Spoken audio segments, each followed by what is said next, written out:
Growing up, I always felt like I existed in the shadow of my family's expectations. It wasn't that my parents were neglectful or cruel. They weren't. They provided for me, took care of me, and loved me in their own way. But somewhere along the line, I started to feel as though I was less important, less visible. When I was younger, I would have done anything for their attention. It wasn't that I lacked love, but more that I was always waiting for it to be shown in a way that felt real, that felt like it was for me, not just a duty or obligation. But somehow, I was never the center of their world. It's funny how the smallest things can change the way you see the world around you. Looking back, it seems clear now that my parents never saw how much they were missing. Or maybe they did. Either way, they didn't seem to realize how they were pushing me further away. Maybe it was just the way life unfolded, like a series of little cracks forming in a structure until the whole thing started to crumble. I was 15 when Alex came into our lives. I didn't know much about adoption at the time, but I knew enough to understand that it meant someone new would be joining the family. I had always dreamed of a sibling, someone my age, someone I could talk to. But when I heard about Alex, I wasn't sure how I felt. I was curious, but part of me felt a small, irrational wave of resentment. What if he took the place I had, the one spot in my parents' lives where I felt like I mattered? We met Alex the day he arrived at our house. I was at school, but when I came home, everything had changed. I walked through the door, and there he was, sitting on the couch, nervously clutching a stuffed animal. His eyes were wide, almost too bright for someone so young. I later learned he had been through a lot before coming to us, shuttled from one foster home to another, always the new kid. Now, at 10 years old, he had finally landed here with us. It wasn't his fault. I didn't blame him. But that didn't stop the wave of jealousy that rose up in me when I saw the way my parents looked at him. They smiled at him in a way I hadn't seen them smile at me in years. "Alex," my mom said, motioning for me to come over. "This is your sister, Claire. She's going to show you around the house." It was odd, hearing her call me sister when I hadn't felt like one in a long time. I smiled at Alex, trying to seem welcoming, but inside, I was nervous. What did this mean for me? Would my parents now care more about him than they cared about me? I couldn't shake the feeling that something had shifted in the air the moment Alex walked in. He was the new focus. He was the one they were concerned about, the one they wanted to make feel at home. I couldn't blame him, of course. He was scared, he was young, and he didn't know what to expect from us. But I was angry. I didn't know how to explain it then, but I felt as though I had been replaced. The first few weeks were almost surreal. It was like living in a strange version of my old life, but everything had changed. I used to have dinner with my parents, just the three of us, and the conversations were never exciting, but they were ours. Now, meals were centered around Alex. His likes, his dislikes, the new school he was starting, his favorite cartoons. My parents asked me how my day had been, but it felt like an afterthought. I would tell them about a test I had taken or something that happened in class, and I could see them nodding along, but their attention was always on him. It wasn't that Alex was a bad kid. He wasn't. He was kind, gentle, and shy. He was also incredibly smart for his age. I could see that he was trying to fit in, to make a place for himself, just like I had once tried. But it didn't matter how much effort he put into it. No matter what, he was still getting the kind of attention I'd been starving for, the kind of attention that I was too afraid to ask for. The more I watched my parents coddle him, the more I resented it. I felt invisible. One evening, after he finished dinner, I was in the living room trying to concentrate on my homework. Alex was sitting nearby, showing my mom a drawing he had done, a simple picture of a house with trees and a sun. My mom was beaming with pride, her eyes sparkling as she praised him for the picture. She didn't even notice when I glanced up at them, suddenly feeling like a stranger in my own home. "Look at this, Claire," my dad said, turning to me. "Isn't it amazing? Alex is really talented." I forced a smile and nodded, but it didn't sit right with me. I was happy for him, sure, but why wasn't my art ever praised like that? I had painted countless pictures when I was younger, tried to show them off, only to have my parents tell me they were nice, but not much else. It had never felt like it was enough. But Alex? He could draw a few trees, and they treated it like it was the next big thing. I sat there, biting back the words I wanted to say, the anger and resentment building in my chest. But I didn't speak. I just quietly returned to my homework, letting the feeling of being unseen wash over me like a cold wave. The next few months passed in much the same way.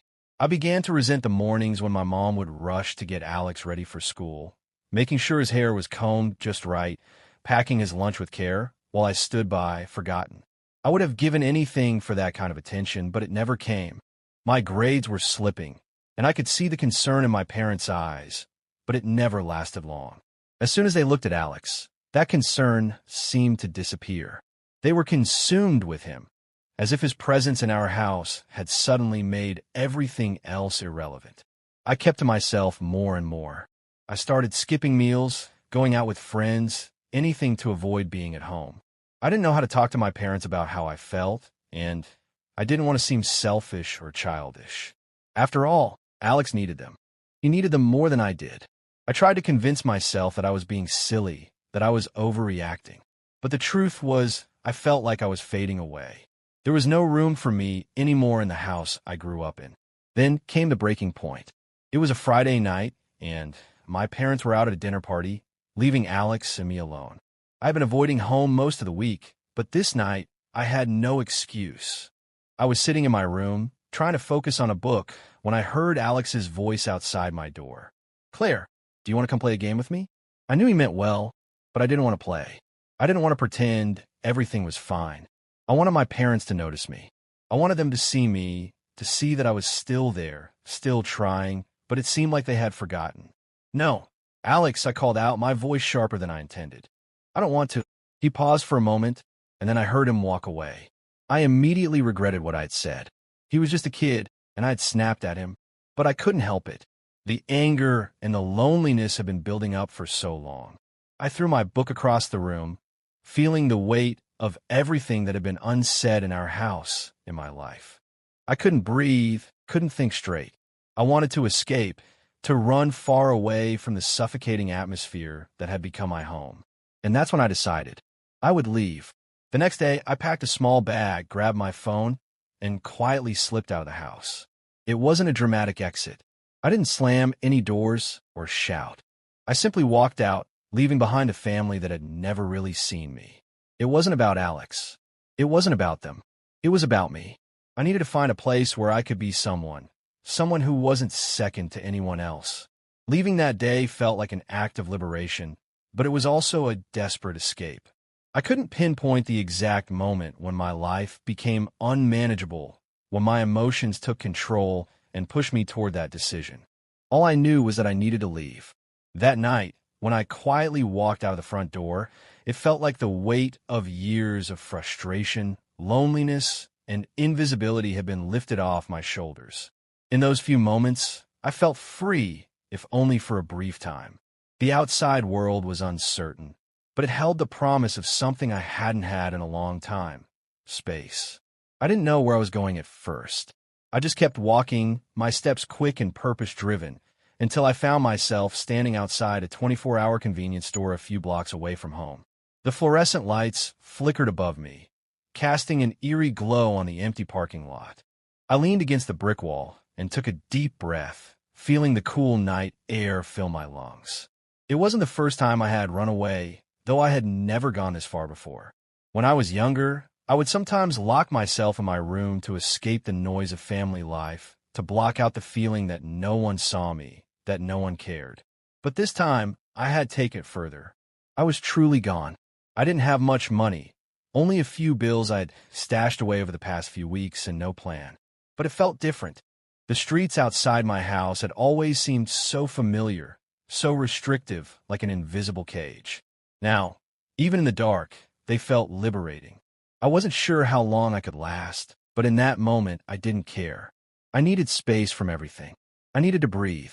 The first few days were a blur of wandering and uncertainty. I stayed in cheap motels, using the money I had to cover food and shelter.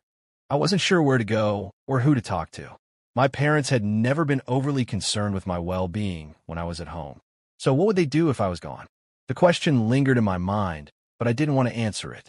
I didn't want to think about them about Alex, about the way my parents had seemingly forgotten I existed. All I wanted was distance from the family that had never truly seen me. In the mornings, I would wake up to the sound of traffic outside my motel window, the world moving without me.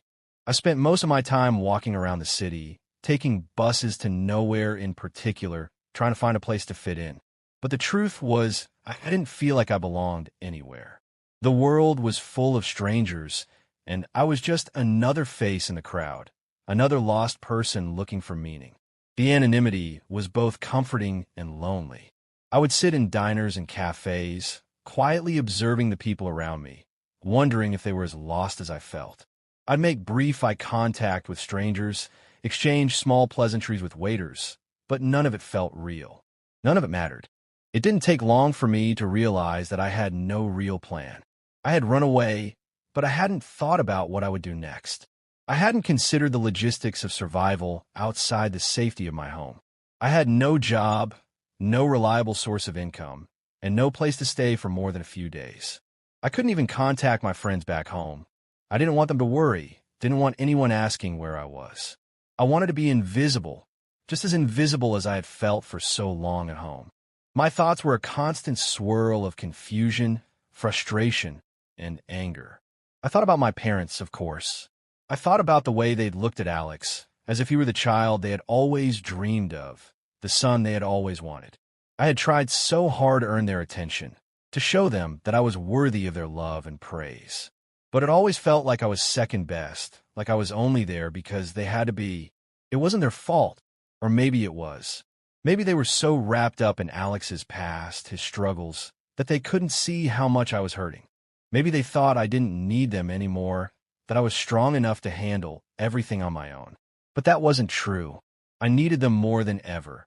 And yet, they were too focused on the boy who had just entered our lives to notice. Alex was an innocent bystander in all of this, a boy caught between the tug of two worlds. He had been through so much already, moving from one foster home to another, never knowing what it meant to be truly settled.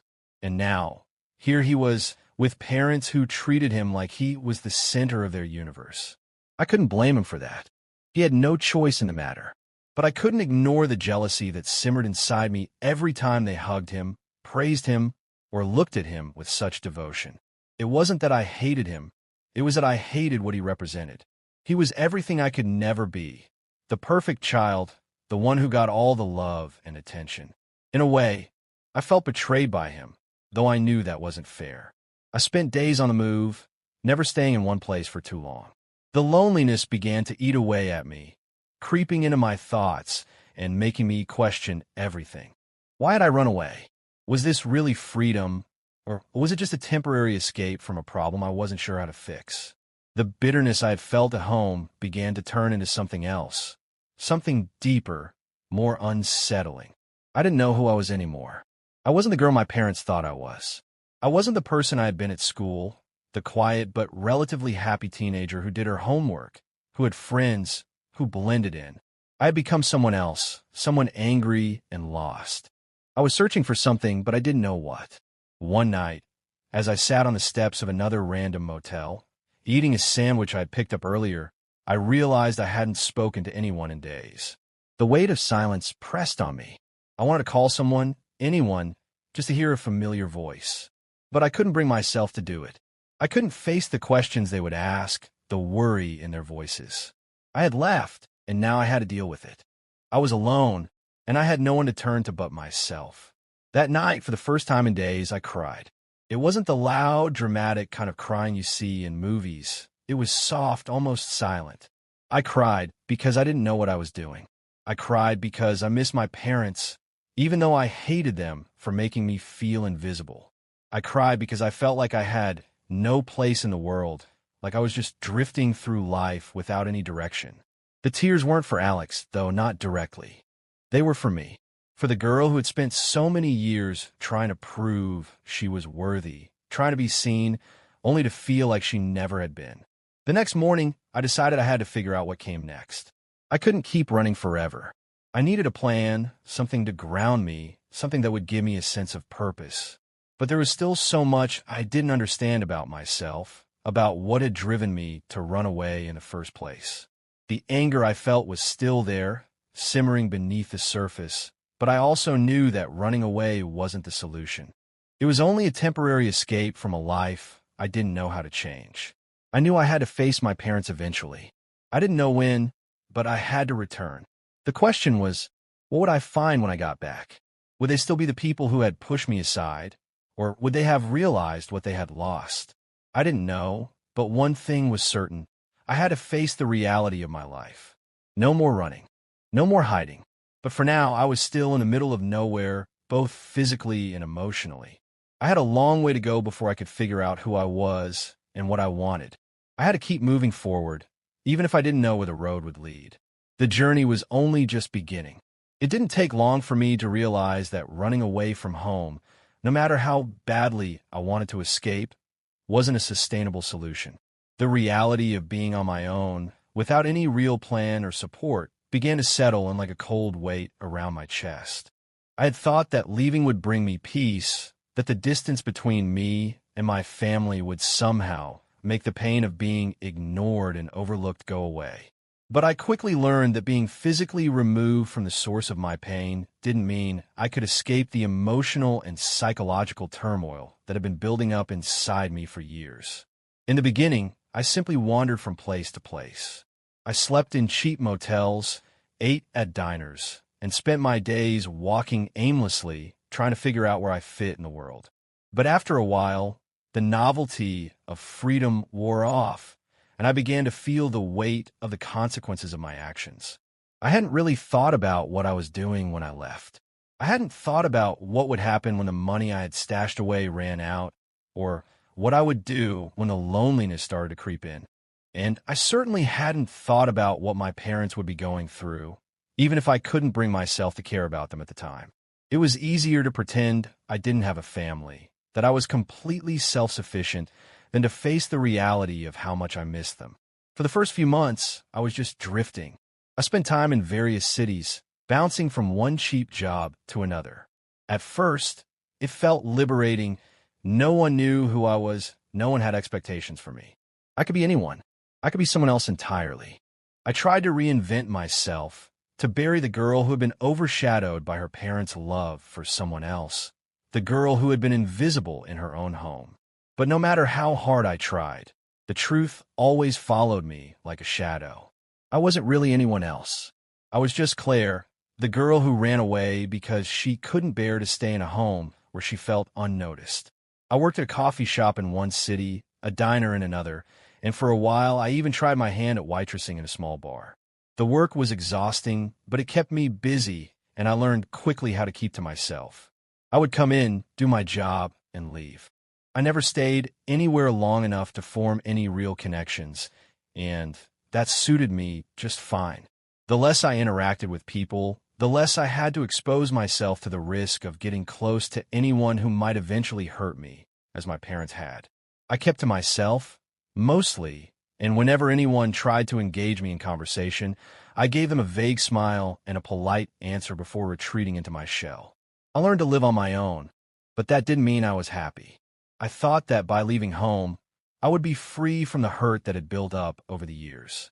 I thought that by cutting ties, I would find some sense of peace. But instead, I was faced with a new kind of emptiness, a hollow kind of freedom that came with the realization that I was truly alone in the world. The loneliness, at first, had been a comforting cocoon, but over time it began to suffocate me. I couldn't escape the fact that I still longed for my family, even though I hated what they had done to me. The contradiction was maddening. I wanted to be close to them, but I couldn't bear the thought of returning to the very people who had made me feel like I didn't matter. For a while, I tried to ignore the thoughts that kept creeping in, thoughts about my parents, about Alex. I had always been the one who tried hardest to keep everything together, to meet expectations, to be the child who did the right thing. But none of that had mattered, and in the end, it hadn't been enough. I had been replaced. I had watched it happen, helpless, as my parents poured all their attention into Alex, as if I were nothing more than a footnote in their lives. I couldn't accept it, and so I ran away. But now, the distance only made the ache worse. It took a few years, but eventually I began to make a life for myself. I found a job that paid a little better, and I was able to secure a small apartment in a quieter neighborhood. It wasn't much, but it was mine. I felt a sense of independence that I had never experienced before. No one cared about my past. No one expected anything of me. I could be anyone here, and for the first time in years, I felt like I could breathe without being constantly reminded of the fact that I wasn't enough. But no matter how much I tried to convince myself that I was fine on my own, a small part of me kept wondering what had happened to my family. How was Alex doing? Were my parents still the same, or had they changed? It was during this time that I started to change, not just physically, but emotionally as well. I began to realize that the bitterness I had been carrying for so long wasn't going to help me move forward. I had spent so much time angry at my parents, angry at Alex, angry at the world, that I had never taken the time to examine what had really caused all of this. It wasn't just that my parents had adopted Alex and treated him better than me. It wasn't just that they had ignored me, or that they had shifted their focus entirely onto him. The truth was, I had been so desperate for their attention that I had stopped paying attention to myself. When I looked back at the girl I had been, the one who had lived in that house, feeling like an afterthought, I saw how much I had changed. I wasn't that insecure, desperate child anymore. I wasn't the girl who needed constant validation or approval. I had grown stronger over the years. I had learned to take care of myself, to trust myself, and to rely on my own abilities rather than waiting for someone else to save me. I had learned to stand on my own 2 feet, and I had realized that the only person who could truly change my life was me. But even as I changed, I couldn't fully escape the past. It was always there, just under the surface, waiting to remind me of the pain I had left behind. It wasn't the pain of abandonment, at least not entirely. It was the pain of feeling unseen, unheard, and unimportant.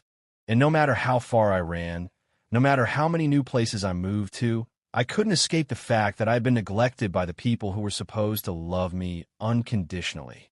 That was the truth I had to face, the truth that had been too painful to acknowledge until then. It wasn't just that I had been replaced by Alex. It was that I had never been enough in their eyes, no matter how hard I tried. I had spent years trying to live up to their expectations, trying to prove that I was worthy of their love, only to watch them turn their focus to someone else.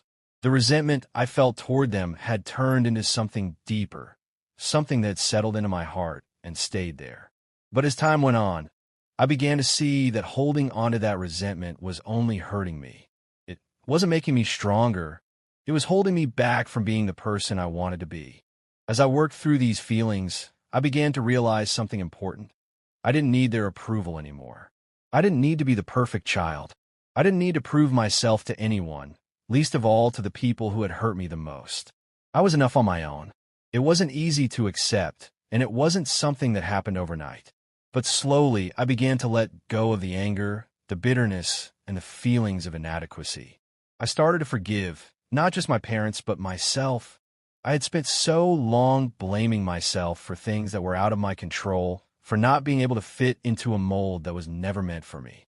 Over time, I began to rebuild my life, piece by piece. I didn't need my parents to define who I was anymore.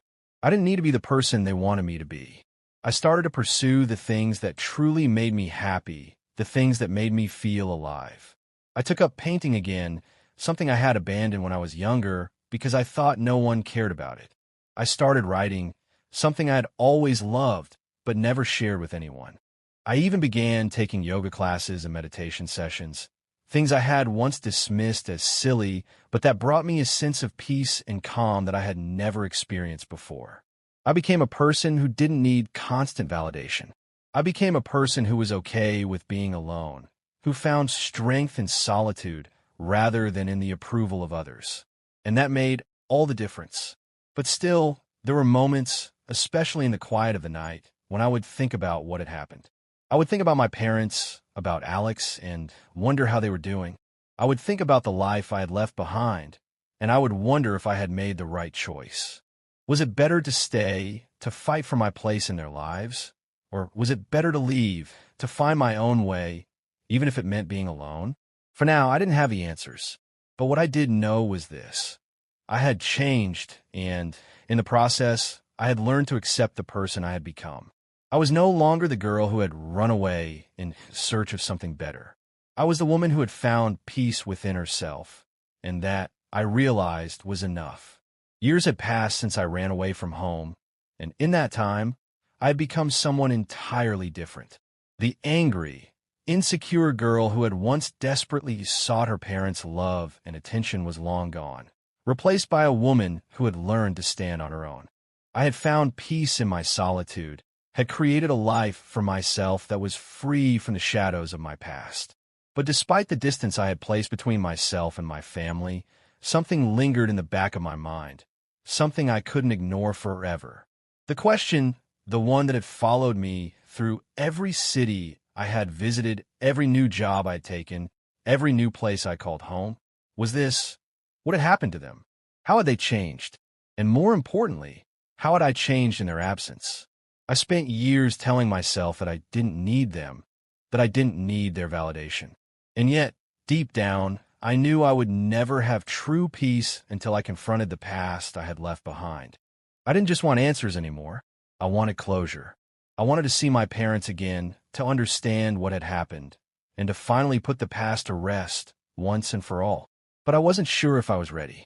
It wasn't that I feared what I might find. It was that I wasn't sure if I was prepared to face the people who had broken my heart.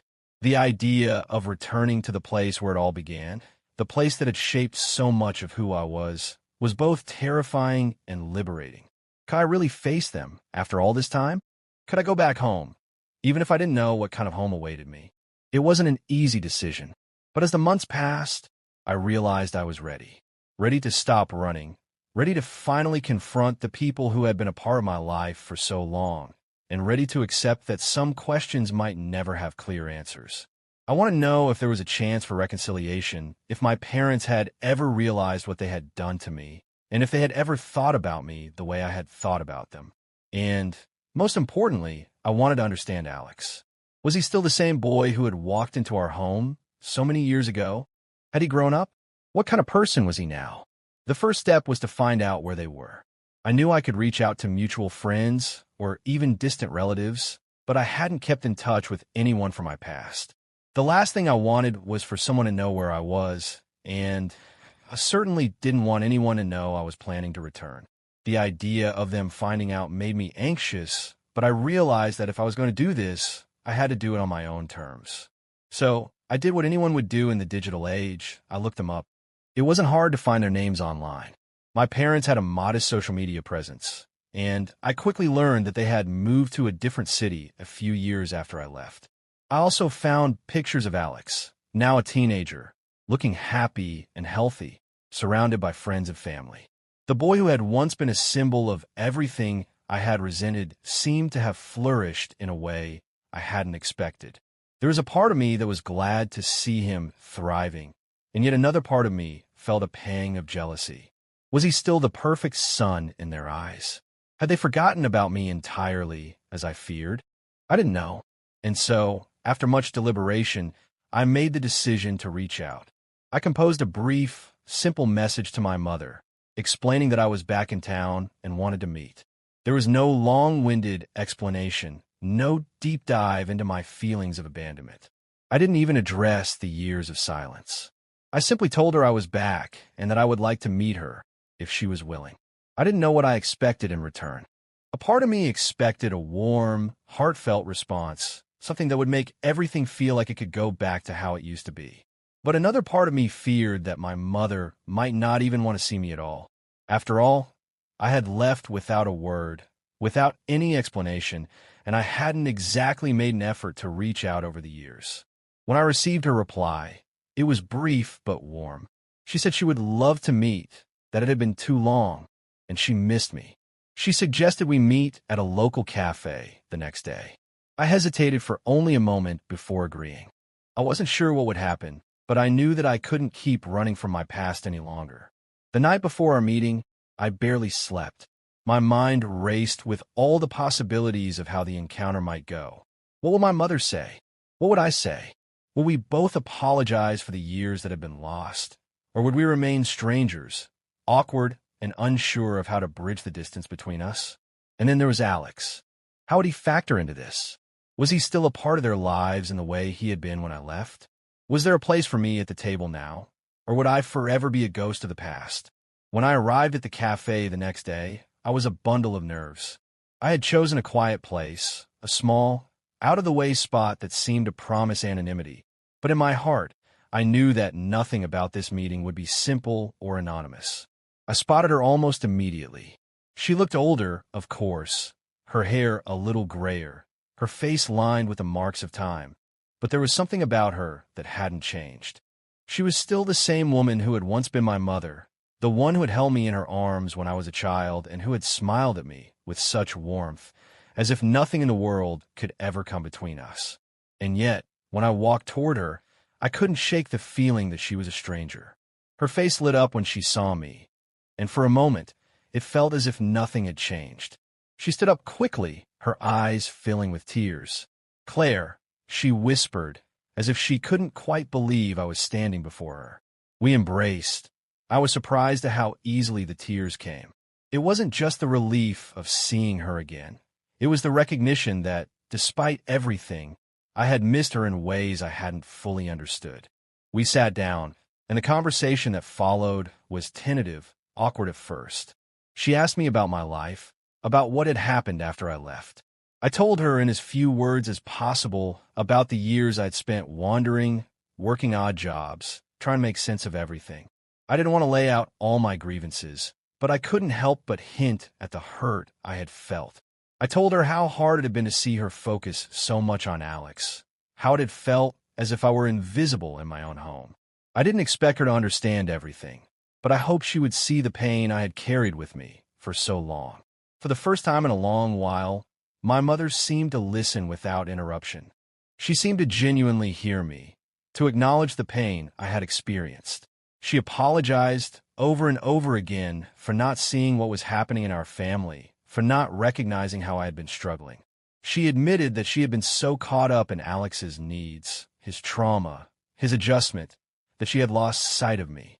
She apologized for not giving me the attention and love I deserved, and for allowing things to get to the point where I felt like I had to leave. As she spoke, I felt a weight lifting from my chest. It wasn't a perfect apology. It didn't undo the years of hurt, the sense of abandonment I had felt. But it was enough. For the first time, I felt like she truly understood. Then, she told me about Alex. He was doing well, adjusting to life as a young adult. He had grown into a kind, intelligent young man, and although he had struggled in his early years, he was now finding his place in the world. He had always been a part of their family, but they had never meant to replace me. It had simply been a mistake, one that they were both deeply regretful of. And then came the moment I had dreaded. She asked if I was ready to see him. Alex was at college, but he was home for the weekend. My mother had already spoken to him about our meeting, and he wanted to see me too. He was nervous, unsure of how I would react, but he had never stopped thinking about me. The boy who had once been the cause of so much of my pain had grown into a person who, like me, had tried to find his own way in the world. He wasn't perfect, but neither was I. When Alex walked into the cafe, I hardly recognized him. He was taller now, a little more mature, but his eyes, the same eyes that had once looked at me with such confusion and uncertainty, were still the same. For a moment, neither of us knew what to say. But then, he smiled, a little hesitant but genuine, and said, "I've missed you." In that moment, everything that had been broken between us seemed to fall away. We sat together, talked for hours, and for the first time in years, I didn't feel alone. The years of silence and pain couldn't be undone, but they no longer had to define who we were. My family wasn't perfect, and neither was I, but we had the chance to rebuild, to start anew. I didn't know what the future held, but in that moment, I realized that the journey I had taken hadn't been for nothing. It had shaped me into the person I had become, stronger, more self-aware, and more at peace with who I was. And that was enough. I had come back to face my past, and in doing so, I had discovered that there was still a place for me in the future. My family wasn't perfect, but we were still a family, and that, in itself, was something worth fighting for.